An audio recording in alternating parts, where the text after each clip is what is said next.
Howdy, folks, and welcome back to another episode of the Dusty Trails and Tall Tales podcast.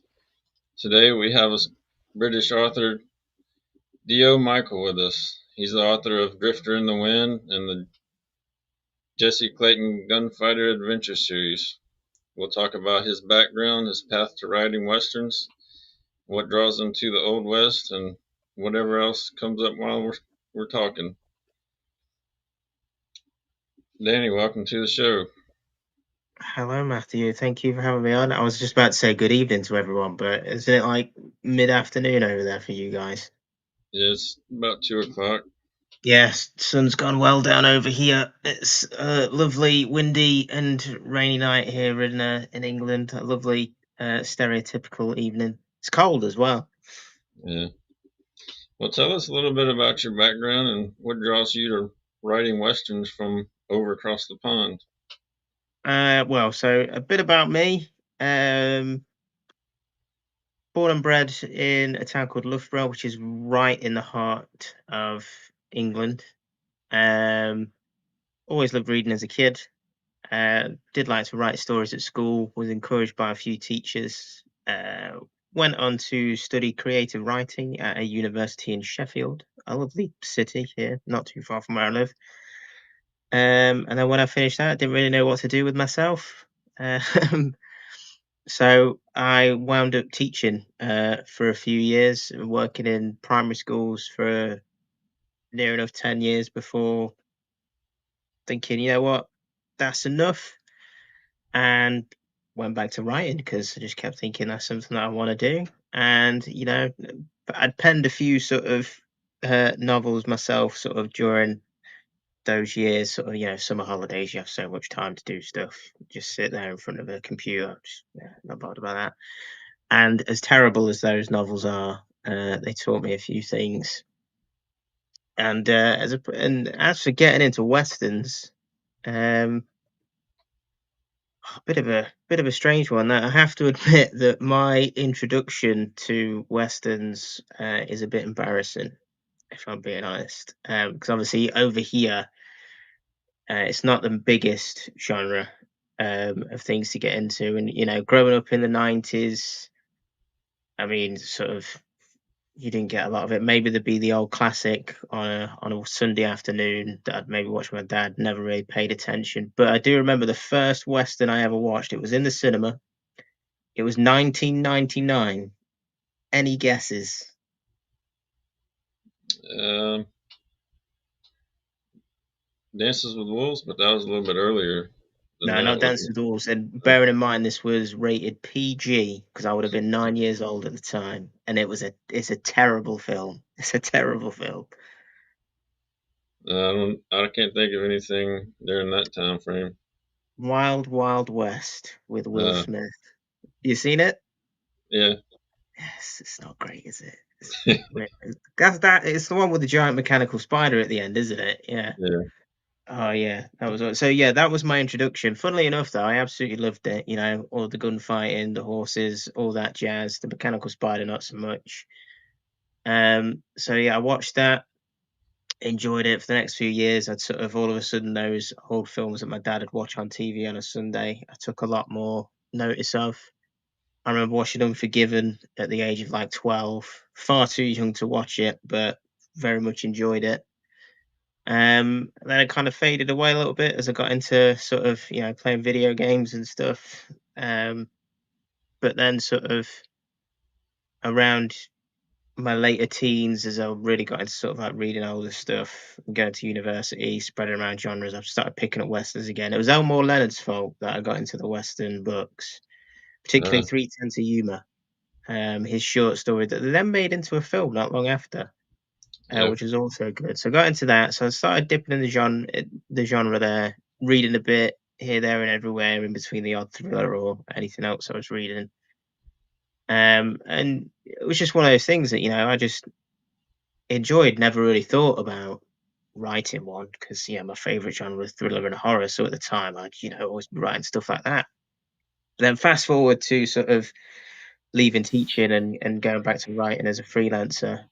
Um, there was a magazine called Writers Forum, um, that I dip in because there'd be competitions and stuff to enter. There was always tips on, where to find leads for work, things like that. So I'd always pick it up every month. Sadly, it's gone defunct now. They went out of business about 18 months ago because, kind of thing post COVID, a lot of readership of a lot of magazines has declined. But yeah, funnily enough, there's an interview um, in there. I think would have been about 2022. I think they were basically talking about the resurgence of the Western in fiction. There was an interview with two people. It was David Webb. I think it was David, or it might have been Simon Webb.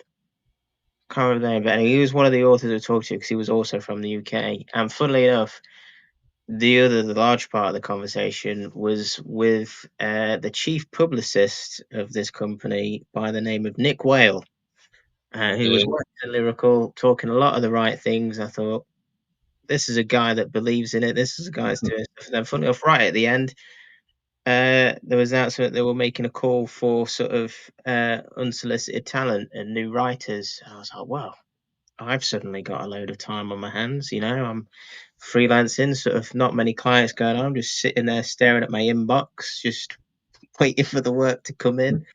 So I was like, "Oh, you know what? I'll have a go." So sent an email, said, "Oh, I hear you're looking for new writers. I've done this, this, and this.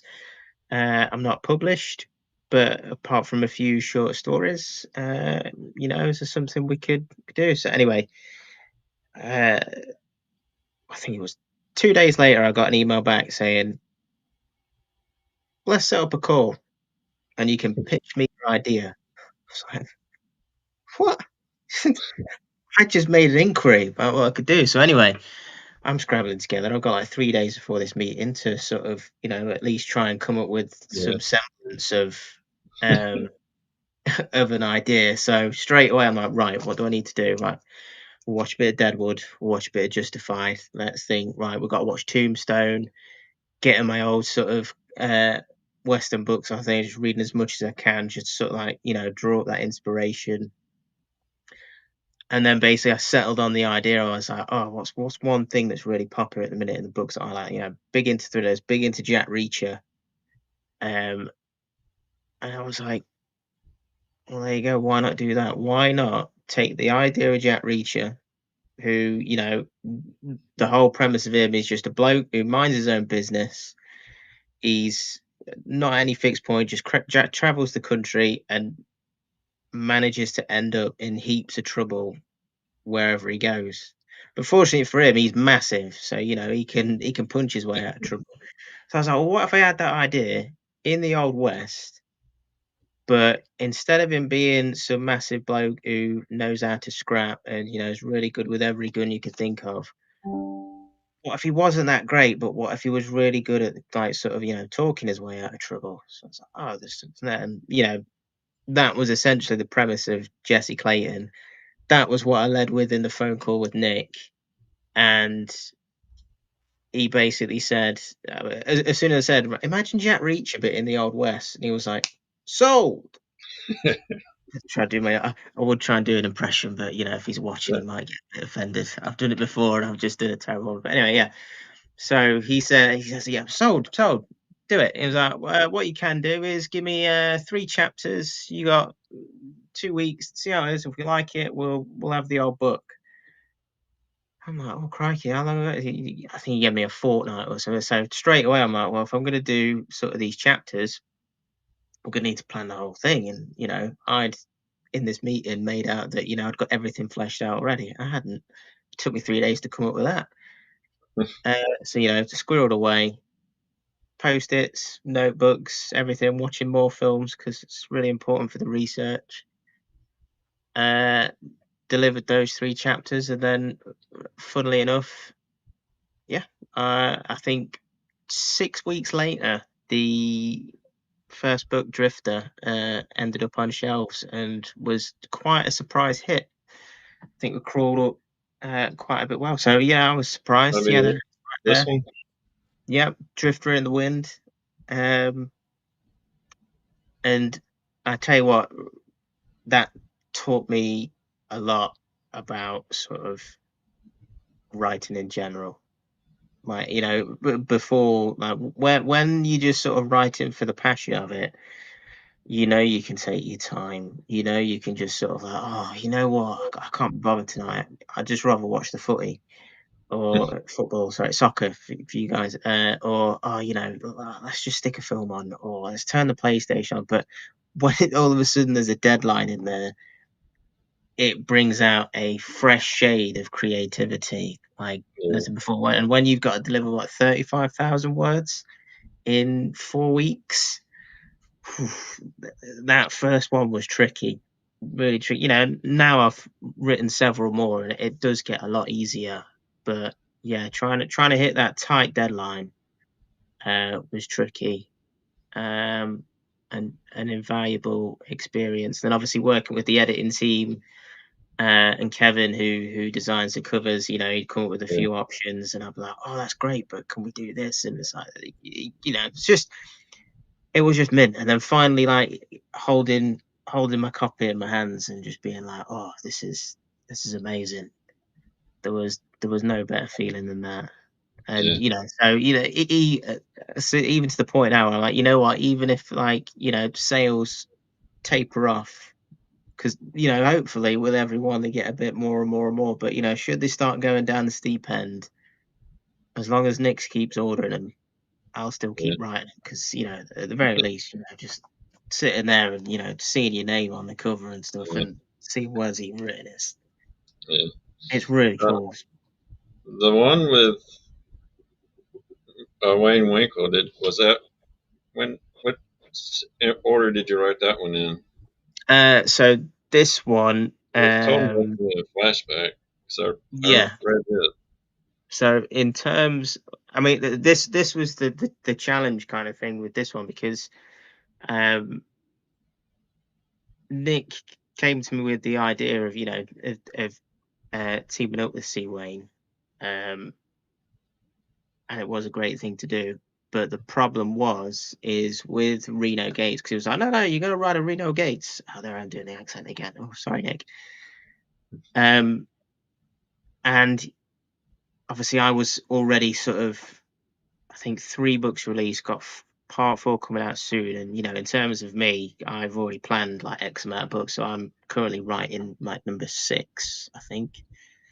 And then I'm like, there's just one problem, Nick. Like my Jesse Clayton is very much dated in terms. I think on the blurb of the first one, yeah, literally it says it's 1885 right there. So I'm like, well, there's your problem, because he's set in 1885. As far as I'm aware, Reno's sort of stories, although they're a bit loose, because Winkle was clever with that, not dating it, so stuff could Yeah, move around, so there was space for stuff to slot in. Because I know he liked to do the odd sort of write a bit, and then we're going to write one that's years ago, a bit like Lee Child as well. I was like, the problem is, it's like there's no way these guys can link up as they are now. And this was shortly after that there was sort of, spoiler alert, talking about obviously the book where Reno sort of gets. yeah, So I was like, so there's no way they're gonna link up. I was like, yeah, you'll find a way. So basically, this is a prequel, and sort of sets up as a, not a retelling of the first one, but sort of like you can read this at any point. So if you've never read Clayton before, this would be a great place to start, because the whole thing is like you say with the flashback, it picks up with Clayton all nice and grown up, so you get a sense of the character he is as he is now. And he's unfortunately stuck um, at, I forgot what it's called. Basically, him and a few people are stuck at a in, way station, I believe. I forget the yeah, name. there you go. That's the word I'm looking for. It's been a long day. They're stuck in a way station because there's like a massive storm. And it's one of those, like, you go out in this, it's not going to end well for you. So he's been stuck there for a few days. He's fed up of it. The people that he's sort of hanging around with in there, they're just having to sit around and drink and play poker and tell stories. And so, he's just he wakes up in the morning, he's like, oh, it's still really bad raining, terrible. Goes aside, we meet the characters, we see what Jesse's like, because, he's around these unsavory people, he doesn't suffer fools. So, straight away, one of them's about to be mean. So he just shuts him down straight away by saying, look, you utter one more word, I'm going to knock your teeth out, sort of thing. And it's a threat because he's good at reading people, and he's not going to punch him because this bloke's harder than he is. And if they have a fight, Jesse's probably going to lose. So he's just doing that whole, I'll puff my chest out. So, you call my bluff, and I hope you don't. So anyway, they get settled down, playing poker, and then, funnily enough, it's Jesse's turn to sort of tell the story.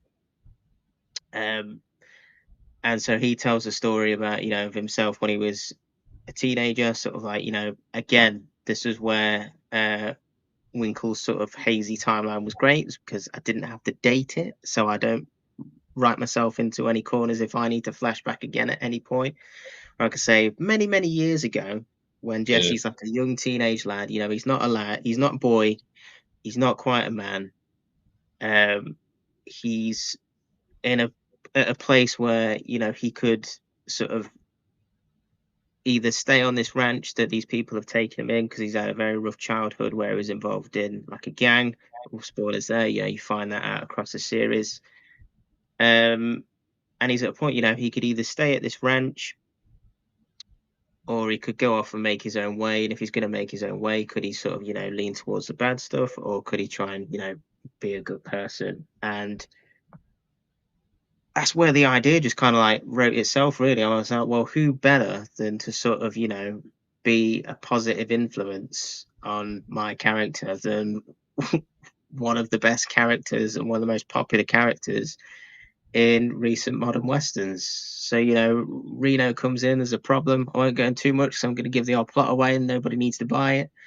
But, Jesse ends up in a whole world of trouble. And as if by magic, in rides Reno Gates, offers him that hand, and then sort of, takes him under his wing. And sort of, the two of them solve this problem together. And, it's sort of like one of those sort of like mentor mentee relationships where, Jesse's a young lad, he's very impulsive, he's not that sharp yet, he's not got that sort of the I don't want to say street smart, but the world weariness. What's street smarts in the old west? What do you call that? Saddle smarts. He's not got that yet.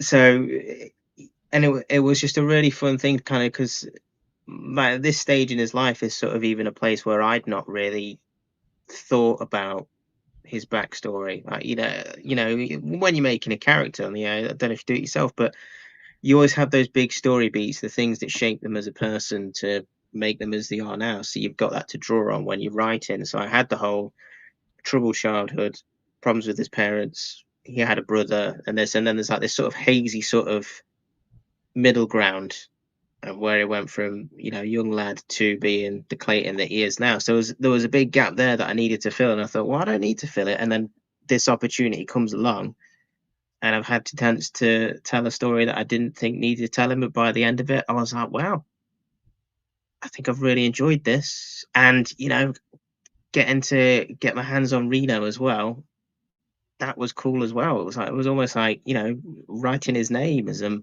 sitting on the laptop was a little bit surreal. I was like, am I really doing this? Like, this guy that sold however many copies has thousands and thousands of raving reviews that, he's this amazing character, and all of a sudden I'm being sat here to sort of, pick up the reins to an extent. So yeah, I think I rambled on a bit there. I've lost my way a bit. Well, that's fine. It happens. I do want to say you do a pretty good impression of Nick. I think it might be something with the accent there. Oh, you're being far too kind there. Oh no, that one went terrible. Well, the thing about Nick is, he actually lives over here as well. He actually doesn't live that far from me, funnily enough. We've just not Really? gotten together yet because, well, but he's a massively busy person. He works on American time as well. So Yeah. I'll send him an email at 8 o'clock, and he's like, I was asleep. But yeah, so he had, because I remember that my first conversation with him was on the phone. I remember this drawl, and obviously, when you're only hearing it, you can hear like the American in it.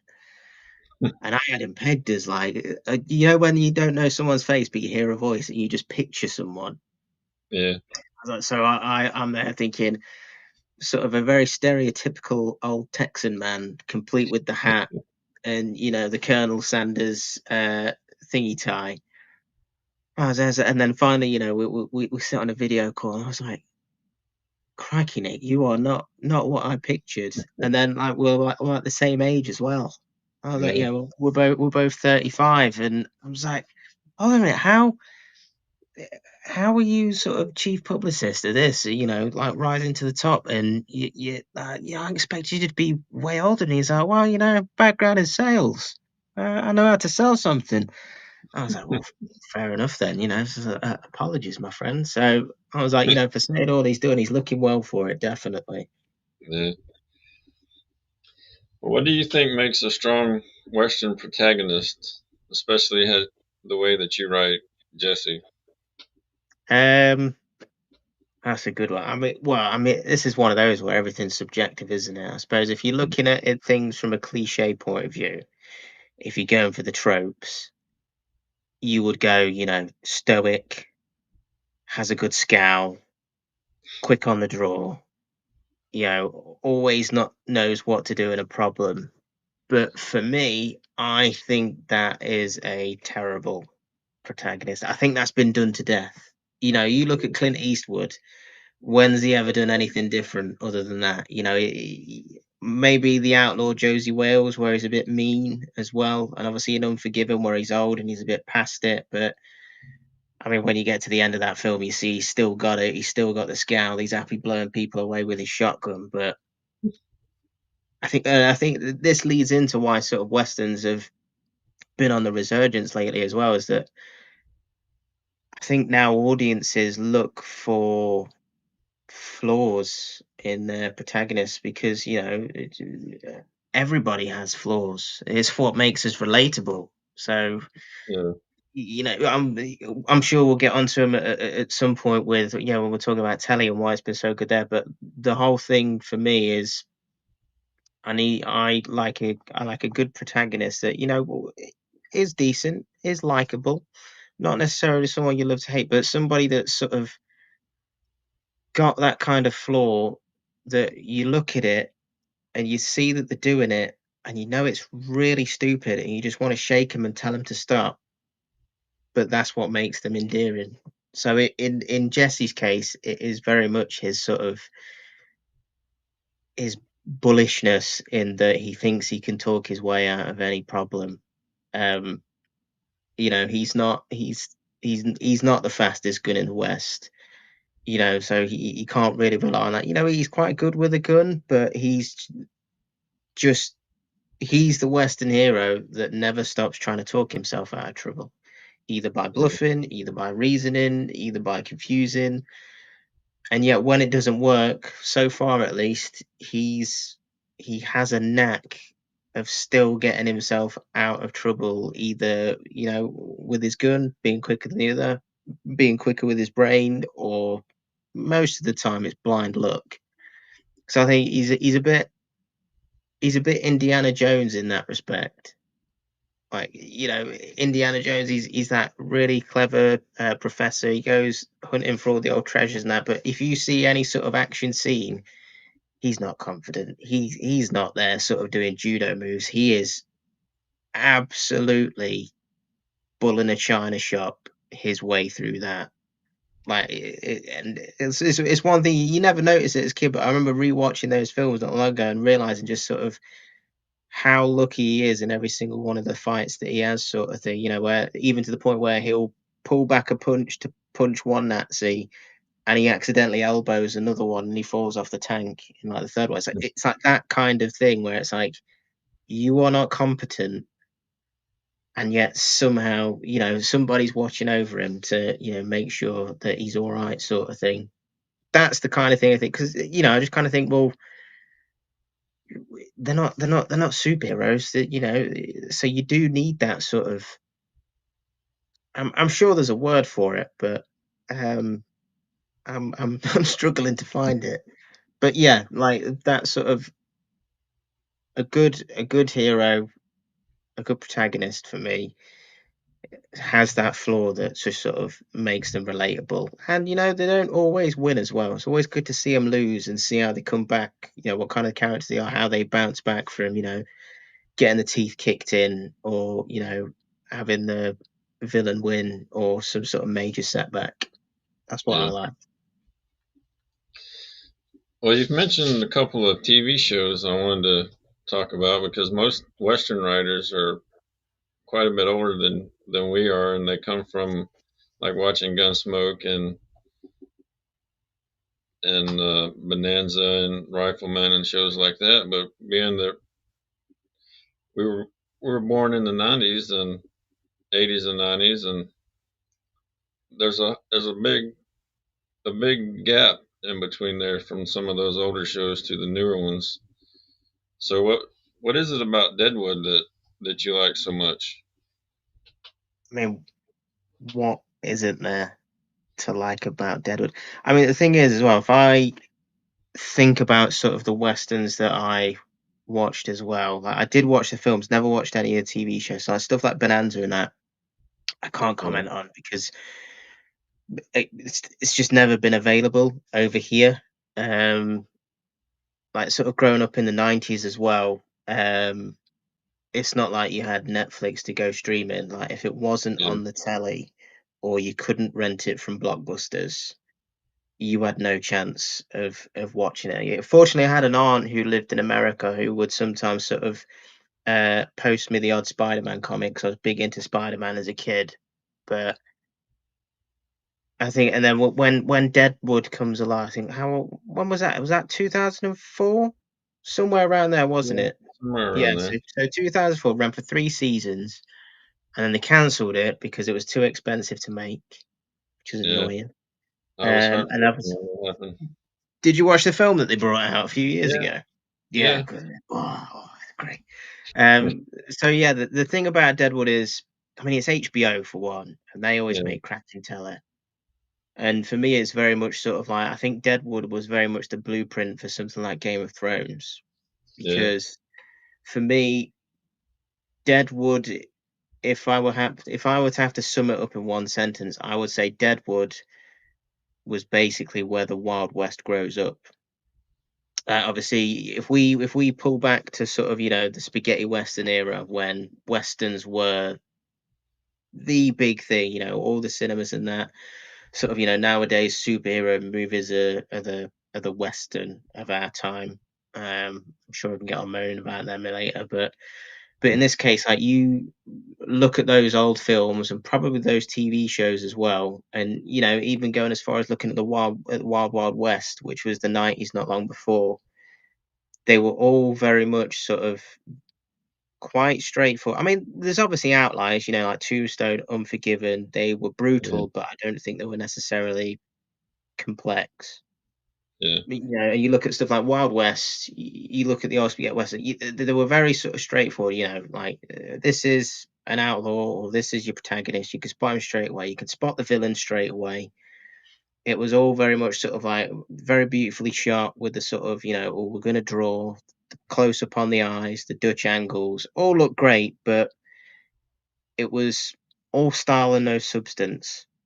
I would say those old films, and that's about the only way I can criticize it. And say but of the time, audiences back then that's all they needed. But obviously, nowadays we all look for a lot of people watching TV and films look for something with a bit more sort of, I don't want to say intelligence, but I want to say something that you can read into, that you can infer, that you can sort of like. It doesn't spoon feed it to you. It just gives you something to think with and go, well, actually. And in that case, with Deadwood, as I finally get back round to it, for me, it's where the Wild West sort of it grows up, because I would say that Deadwood's probably the first sort of revisionist western. There may have been some before, so don't massively quote me on this, but I would say it's the yeah, first sort of revisionist western where it took a more of a not authentic, but realistic lens to sort of what the Old West was like.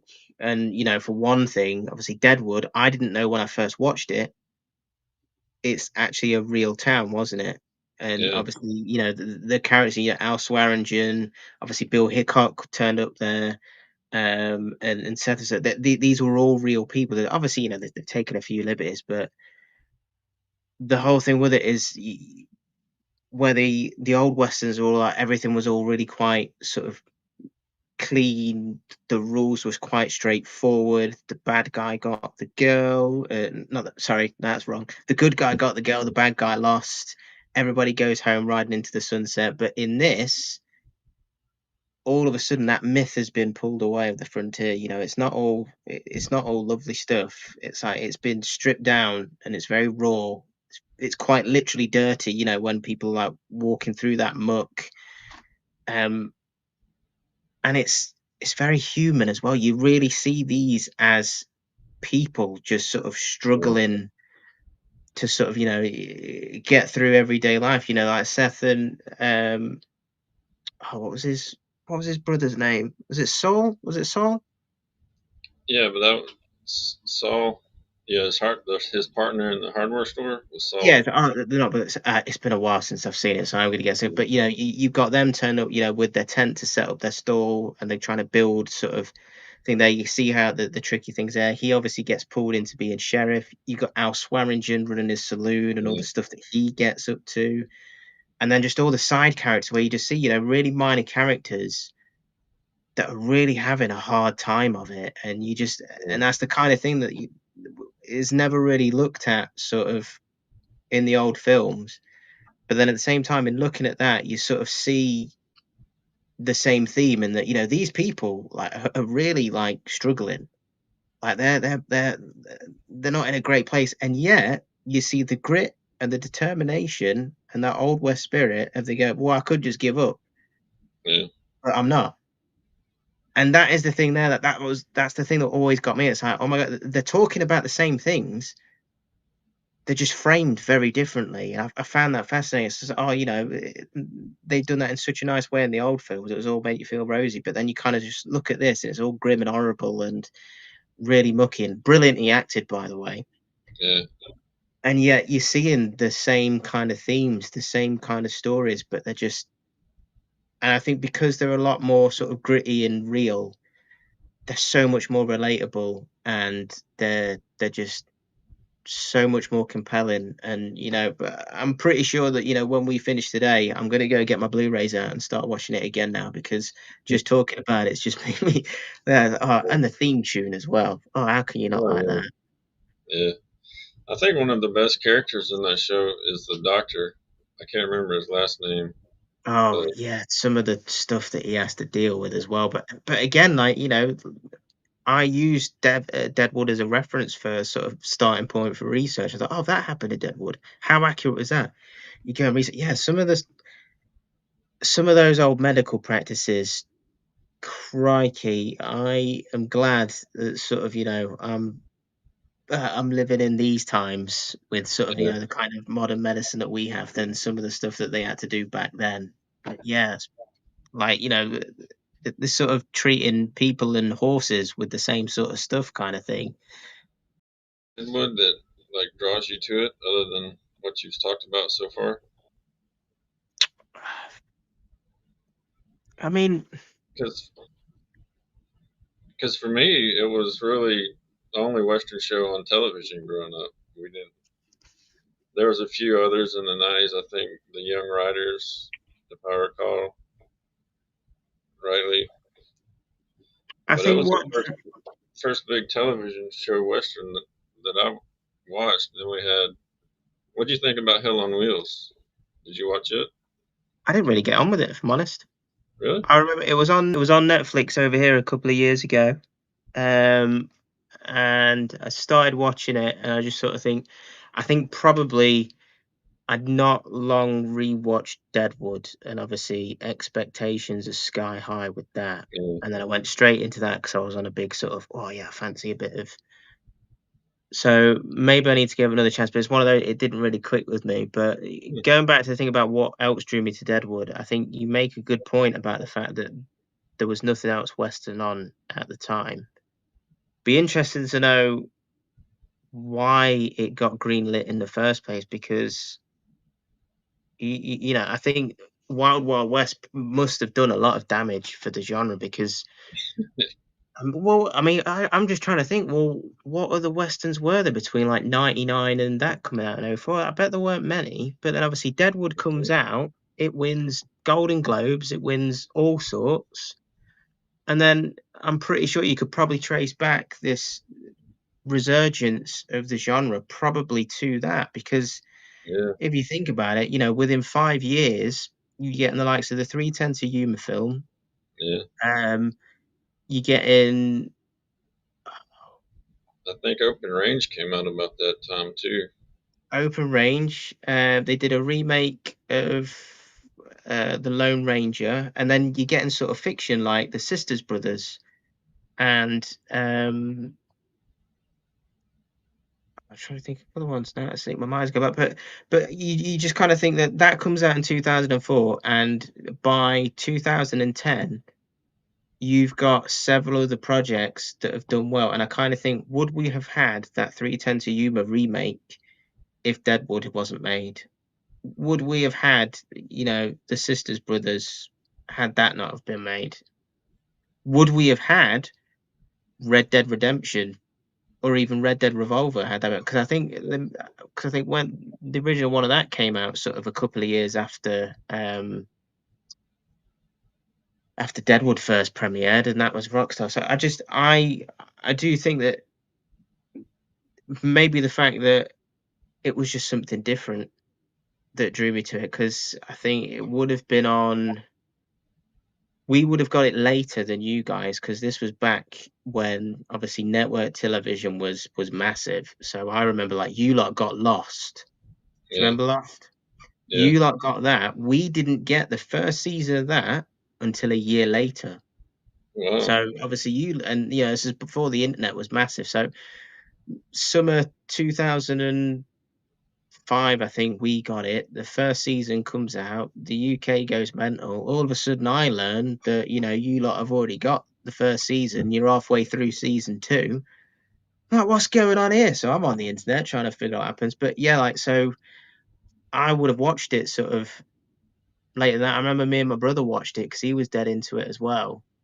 And sort of from Deadwood, I really enjoyed Tim Oliphant. So sort of if he was ever in a film or a TV show, he straight away, that was enough for me to sit down and watch it, kind of thing. Like, that's Yeah, sort of what drew me in. So I think, yeah, probably because it was different. And as a teenager, you'd sort of see stuff on TV, and you look for, and when something's different enough and when it's that good, you can't not sort of get drawn into it, because I know straight away at like 14, 15, half of what was going on in each episode was going straight over my head, because you're just not old enough to understand. But what was going in was definitely good enough for me to kind of enjoy it enough that I wanted to go there. And it's like, so absolutely, it would have. I think that novelness, because again, I would probably say, apart from the old films and Wild Wild West, they would have been my only sort of reference point for the old West, because we don't get taught it at school over here. yeah, I think when I was at secondary school, I think we sort of, because the way ours work is we have like sort of terms, we split up into three terms, and then in half terms you have like 6 week blocks of sort of like what you get taught. So history would be split up into 6 weeks. So we'd have all our history, we'd have wider history, cover World War II like everyone does. And I do remember we had one sort of we had a substitute teacher, and we were doing World War II at the time, and for some reason he got off some tangent and he started talking about General Custer in the Battle of Little Bighorn.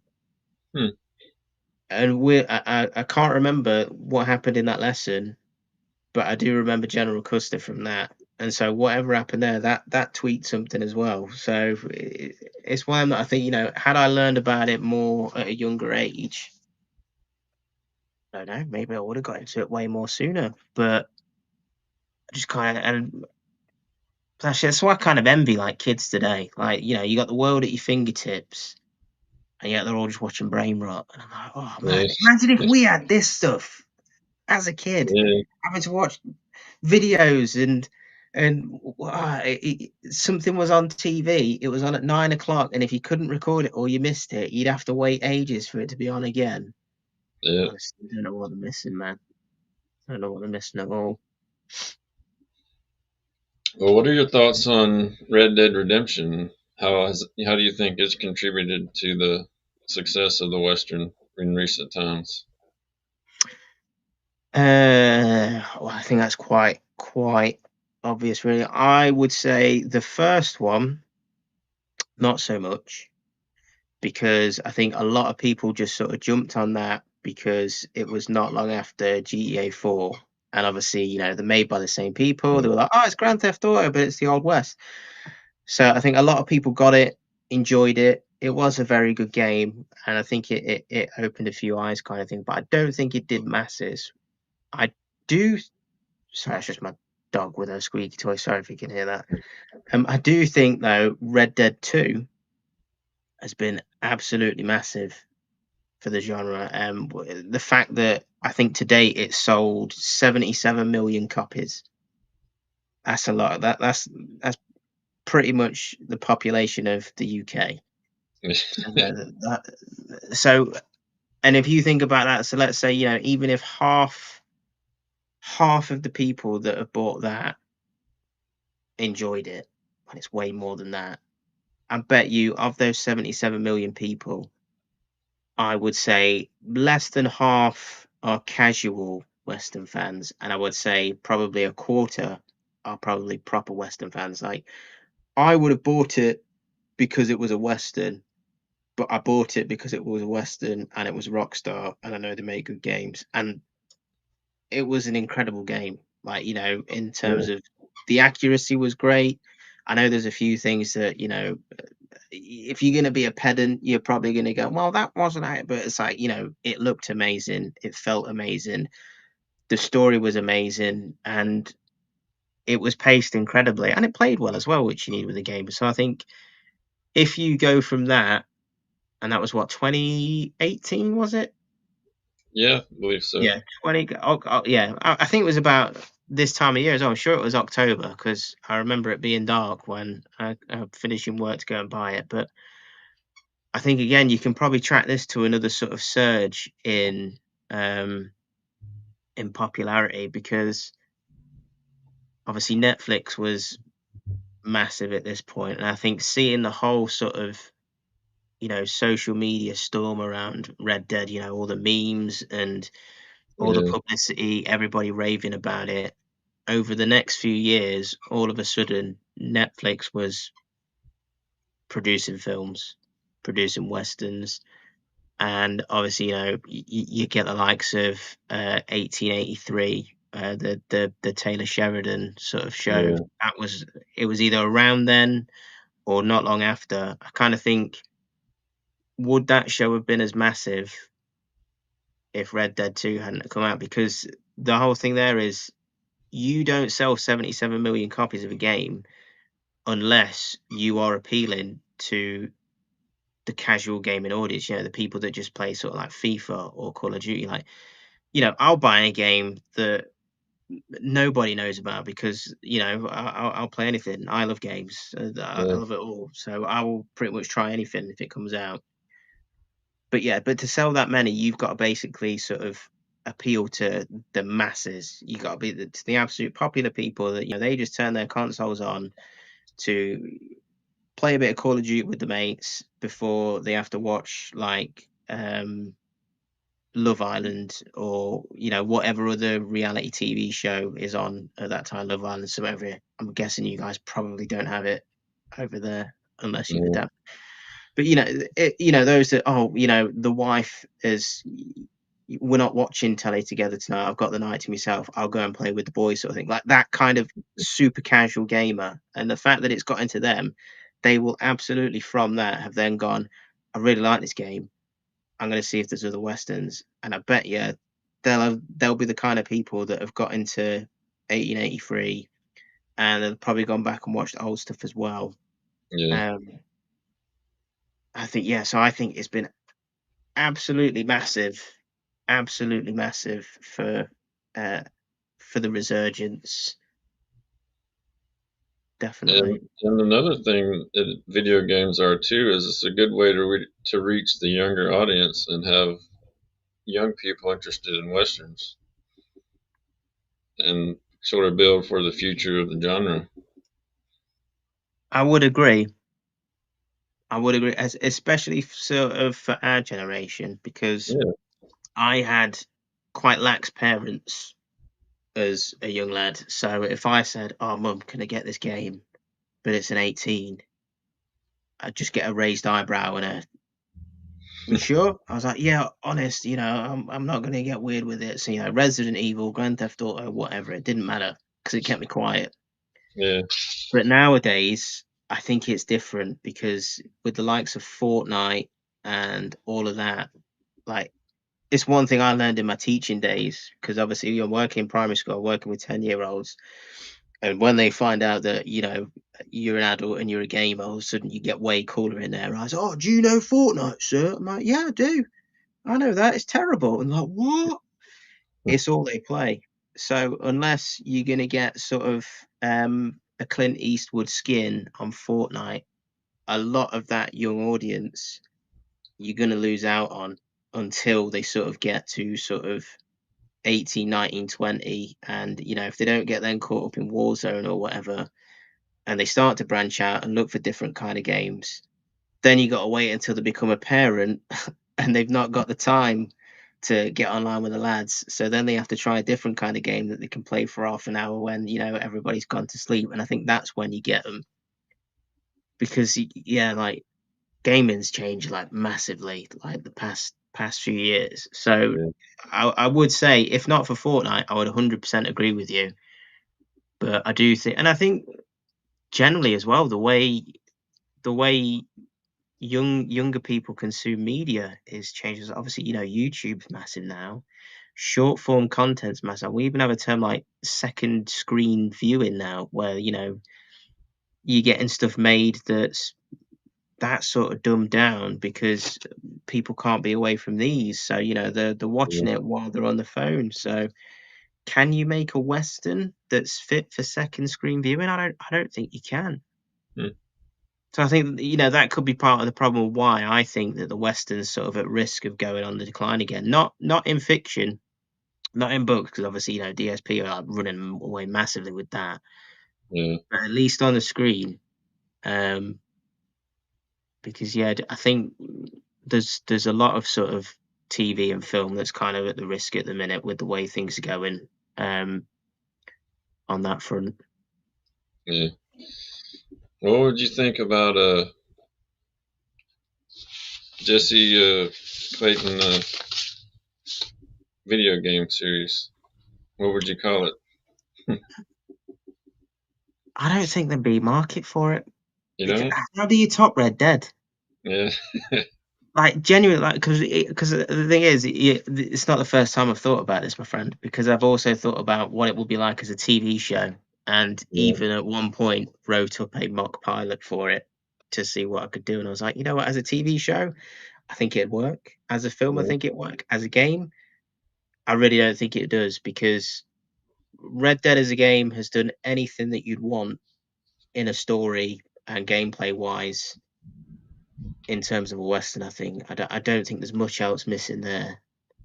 And then when you look at other stuff like Call of Juarez, those games where they're like the first person shooters, Yeah. I don't think he fits that because that's just shooting people all the time. And the whole point of Jesse is that he will talk his way out of it, and will only use his bullets when he has to because bullets are expensive, and he's never usually got a lot of cash. So he'll try and keep them in the chamber if he can. But I mean, I think if I would actually say if there was a Red Dead 3, I would love him to be a character in it. Yeah. Like I would happily, I don't need to come up with some cool new game mechanic or whatever. If he's just part of that story in some form, and I can at least have sort of some sort of creative control where I can make sure that he's not just killed off in 30 seconds, that would be mint for me. Yeah. Whether he's good, whether he's bad, because he can jump both sides that way, I don't know. But because I say the second, when is the? Because I say the first one's like 1911ish, isn't it? And the second one's a prequel that's like Yeah. 1899, I think. Yeah.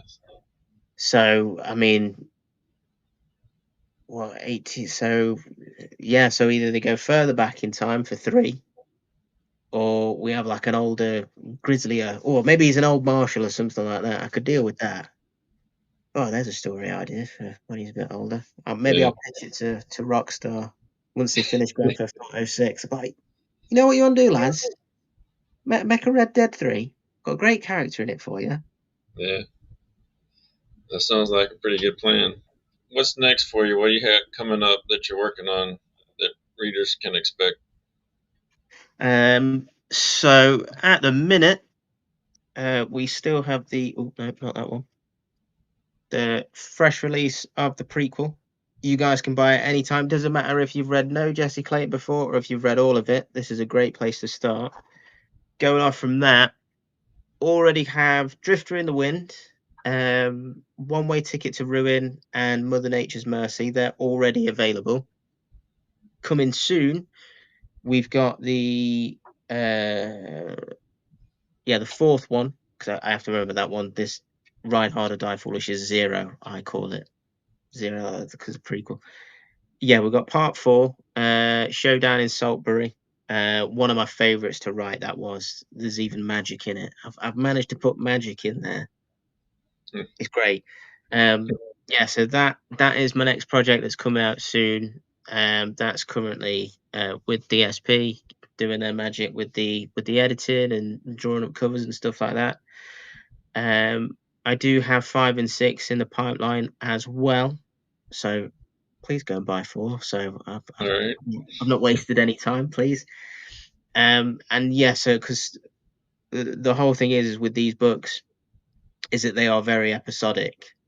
So I've kind of like built a long-term story that plays out over, 5, 6, maybe 7 books. So, I treat each book as like a feature-length episode sort of thing that will give a little bit more about Jesse with each one that's built into some big sort of climactic mega story.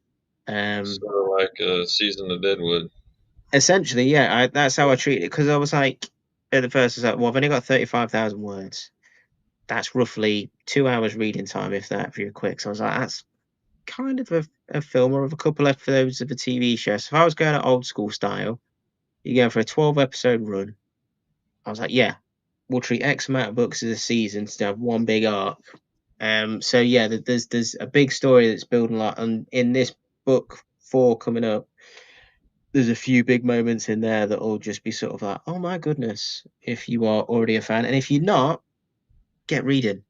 If you got Yeah. Kindle Unlimited, it don't cost you anything, and if you're on Kindle, it's like it's like 89p here. I'm not sure what it is in cents because obviously Uh, I don't see that because everything's acclimatized over here. yeah. I think they're $8.99, $8.99 here, if I'm not mistaken. Oh, in the paperback. Yeah, I mean, if you want to Yeah. stretch to a paperback, guys, absolutely, please do that. That would be But terrific. yeah, 99 cents on the Kindle, I believe. See, 99 cents, less than a buck. Yeah. Is it true that the whole thing about dollars being called books is to do with like how much like deer hides or something were like back in the old west? Because I'm sure I read something about how the whole term for book came up in the old west, or have I just completely imagined that? I I don't realize know. I'm asking you as if I expect you Yeah. to know, Matthew, but Yeah, I'm not sure about that one.